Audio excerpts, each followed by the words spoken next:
ارباب شعور نے یہ کہا ہے کہ پیدائش کے بعد بچے کان میں اذان کیوں دی جاتی ہے، کیا وجہ ہے؟ اس کی دو وجہیں ہیں۔ ایک وجہ یہ ہے کہ جسم کے پجڑے میں، کالبد خاکی میں، قفس حیات میں، جسم میں روح کے آنے سے پہلے وہ آزاد تھی۔ عالم بالا میں روح آزاد تھی، جہاں چاہتی اپنے رب کے جلووں کا مشاہدہ کر سکتی تھی۔ کچھ کو طواف عرش کا موقع بھی ملتا تھا، جنت کی فضاؤں میں پرواز کر رہی تھی۔ ایک دم اسے جسم میں قید کر دیا گیا تو گھبرا رہی ہے، وحشت محسوس رہی ہے نا؟ ایک آزاد آدمی کو کسی قید خانے میں ڈال دیا جائے تو گھبراہٹ ہوتی نا۔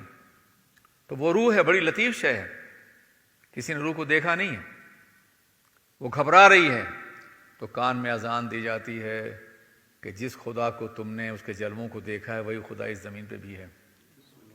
اللہ اکبر، اللہ اکبر، گھبراؤ نہیں، اسی خدا کی سرزمین پر تم ہو، اسی نے تمہیں یہاں اتارا ہے، اسی نے یہ جسم کا قفس تمہیں عطا کیا ہے۔ اذان اس لیے بھی دی جاتی ہے۔ جنازے کی اذان نہیں ہوتی ہے نا؟ تو اذان پیدا ہونے کے بعد دی جاتی ہے اور مرنے کے بعد بغیر اذان کی جنازہ پڑھا جاتا ہے۔ تو وہ جو اذان تھی دراصل وہ جنازے کی اذان تھی۔